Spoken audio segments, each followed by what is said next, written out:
Ikan gulama mati ditusuk. Saya tidak akan lama-lama, mata juga sudah tutup.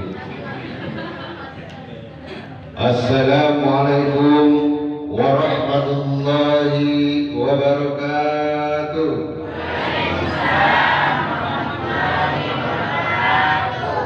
Daun salam di balik pintu, anak kecil jangan ditampar. Jawab salamnya ibu-ibu Ilsu, kayak pasti yang lapar kayak. Lapar kamu?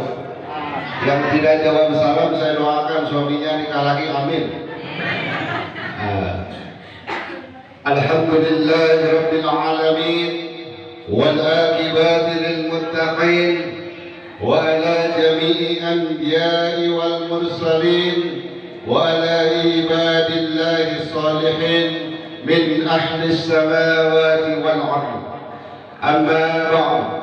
قال الله تعالى في كتابه الكريم فهو أصدق القائلين أعوذ بالله من الشيطان الرجيم إن الذين قالوا ربنا الله ثم استقاموا تتنزل عليهم الملائكة ألا تخافوا ولا تحزنوا وأبشروا بالجنة.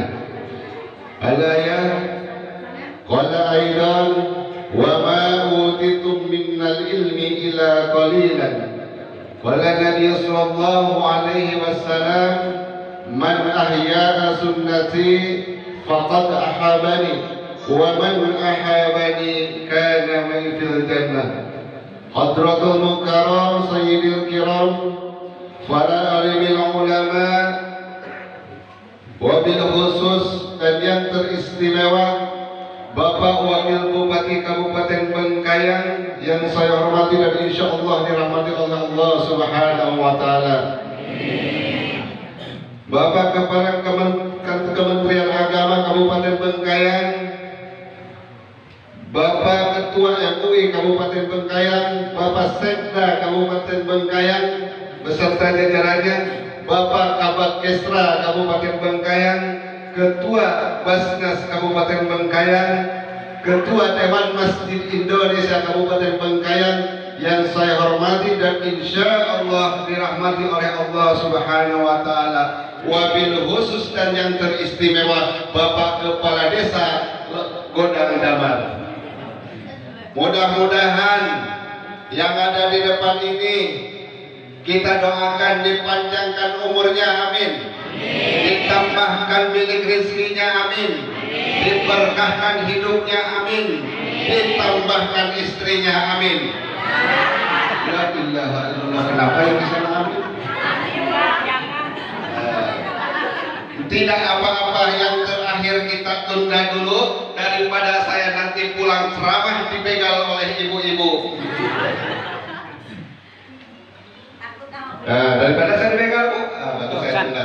Alhamdulillah pada malam hari ini kita berada di Masjid Nurul Iman dalam rangka silaturahim pemerintah Kabupaten Bengkayang dengan warga dan jamaah Masjid Nurul Iman. Mudah-mudahan dengan tali silaturahim ini kita mendapatkan berkah dari Allah Subhanahu wa Ta'ala. Terima kasih kepada para jamaah Masjid Nurul Iman yang telah berkorban. Ada yang berkorban hartanya, ada yang berkorban tenaganya, ada yang berkorban pikirannya, bahkan ada yang korban perasaannya. Tidak luput, Bu, Pak, ini memerlukan biaya, memerlukan tenaga. Karena kita tidak munafik, orang hidup perlu duit. Suami jelek yang penting tidak pulang 2 minggu yang penting tidak perlu dandan yang penting Pak, dengarkan Pak, tidak perlu dandan. Kalau Bapak dandan malah gedek, Ibu. Tidak perlu, penting ibu-ibu suaminya kerja cari Bapak kerja di kantor cari termasuk penceramah di depan cari ridho Allah. Astagfirullahaladzim. Fitnah lagi. Cari ridho Allah supaya saya selesai ceramah dari sini pulang ke Samarangan dapat amal amplop.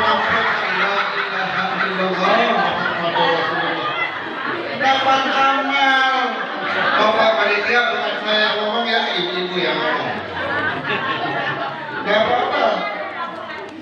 Kita hidup tidak munafik, perlu doa, duit terus. Itu saya ibu-ibu. Perempuan itu kodratnya 3. Yang pertama dia emosian, yang kedua dia cemburuan, yang ketiga mata-mataan. Yang pertama emosian, dia hilang karena sering mendengarkan ceramah. Yang kedua dia cemburuan karena sering mendengarkan ustazahnya, tapi mata-mataan sampai mati tidak hilang-hilang. Bahkan saya tidak mau punya istri yang pintar cari duit. Sudah saya sembunyikan di bawah jok motor, masih juga dia cari duit. Saya bilang, bang, ini duit apa? Duit sial. Alhamdulillah, ibu-ibu adalah manusia terkuat di bumi.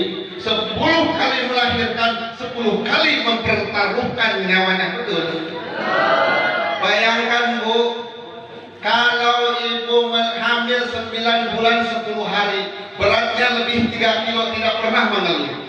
Kadang tidur serba salah, miring ke kiri, engap kata orang Sunda, miring ke kanan, sesak napas, akhirnya kayak apa? Pasrah. Wah.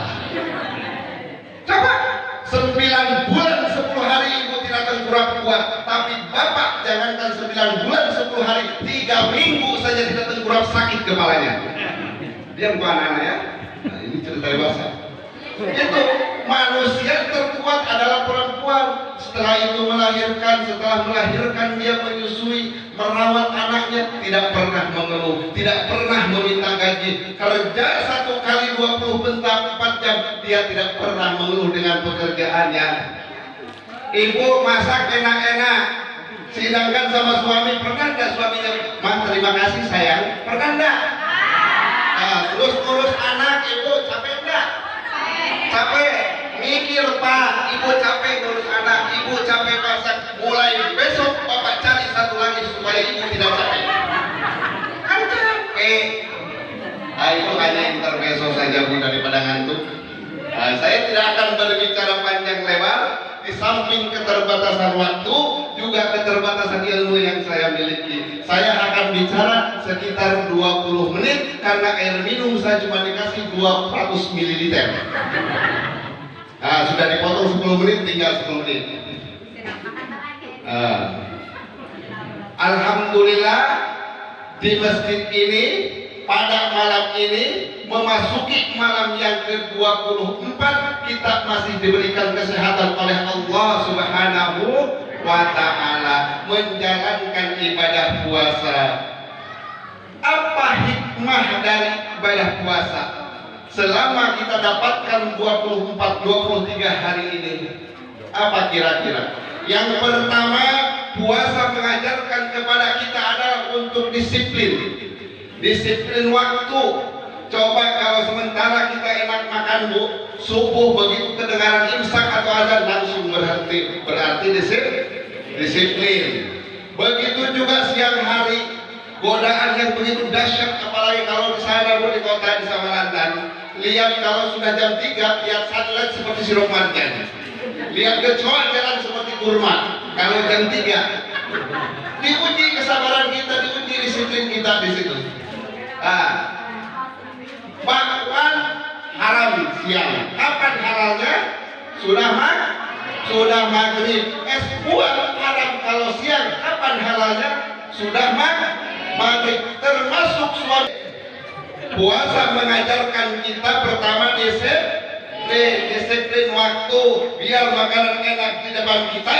Kalau memang bukan hak kita, tidak bisa kita ambil. Apa hikmah daripada disiplin untuk diterapkan kepada waktu di bulan-bulan selanjutnya? Walaupun itu barang bagus, biarpun itu duit banyak, kalau bukan hak kita, kita tidak bisa mengambilnya, karena itu akan dipertanggungjawabkan di hadapan Allah Subhanahu wa Ta'ala. Yang kedua, singkat saja 5 menit lagi.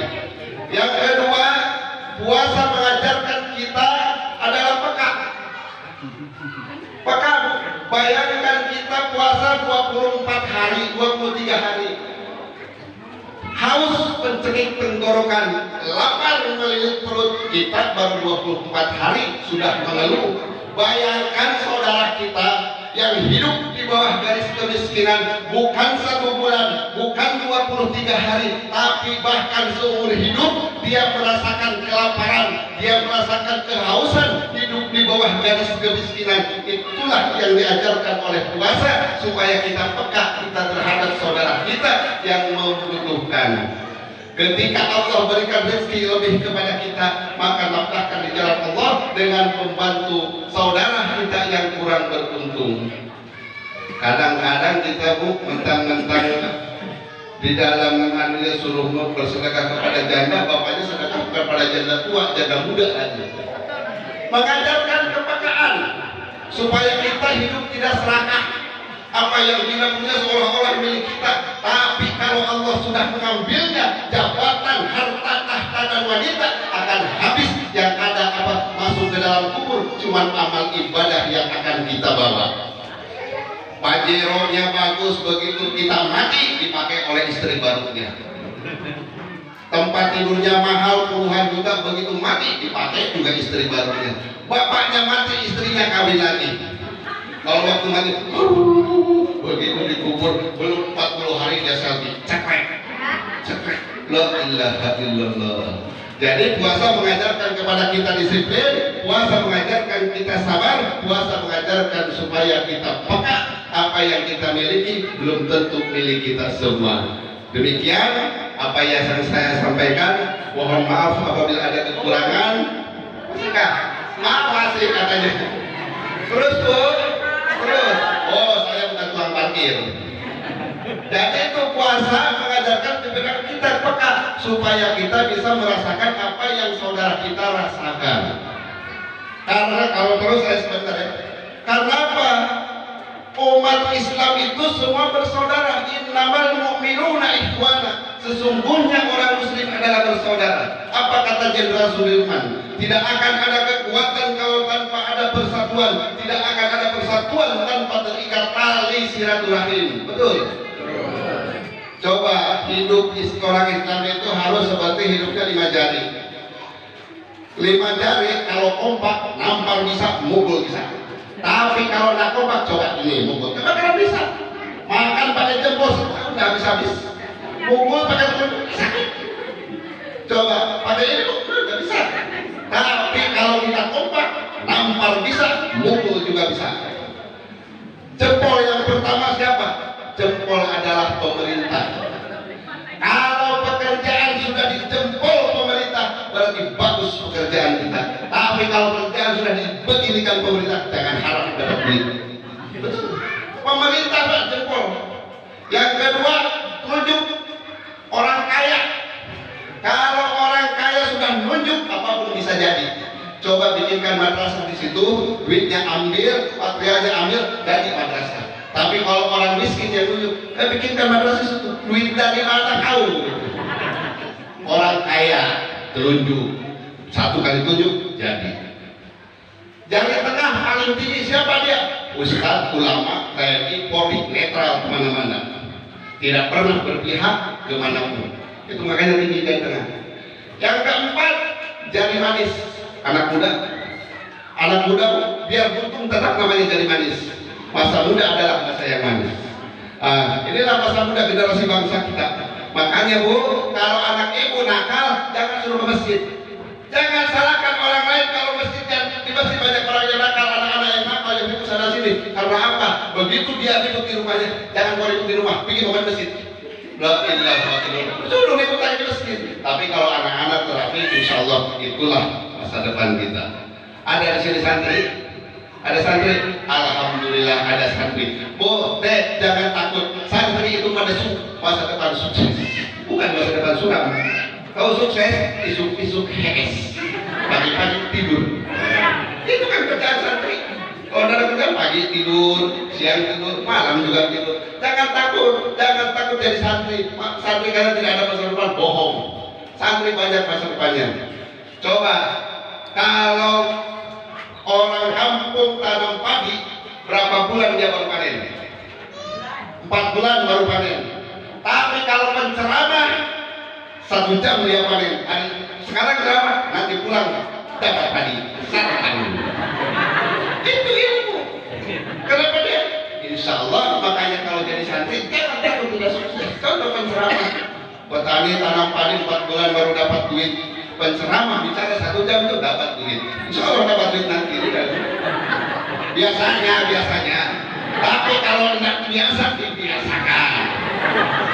Karena saya jadi fitnah Bu. Kalau saya terpundi pamit sama istri saya, Dek, abang pergi ceramah. Oh iya bang, hati-hati di jalan. Pas pulang tak bawa berkat, tak bawa amplop. Bang dari mana di ceramah? Mana amplopnya? Gak hilang ayo. Gak ada amplopnya. Fitnah. Oh berarti bukan ceramah. Oh jadi panitia kasihanilah saya, jangan sampai saya difitnah oleh istri saya. Yang kelima, yang terakhir adalah perempuan. Ini kecil-kecil mematikan. Biar kecil dia cabai rawit. Pejabat, pemerintah kalah dengan perempuan. Bill Clinton tengkurap gara-gara perempuan. Orang kaya kalah dengan perempuan. Biar kayanya bagaimana? Kalau lihat rambut panjang dada. Itu di sana, di sini enggak. Insya Allah enggak beda. Itu kalau biarpun bagaimana, kalau sudah perempuan tak bisa biar kecil mematikan. Itulah yang saya dapat sampaikan. Mohon maaf apabila ada kekurangan. Wallahul muwaffiq ila aqwamit thoriq. Wassalamualaikum warahmatullahi wabarakatuh. Bersambung lain kali.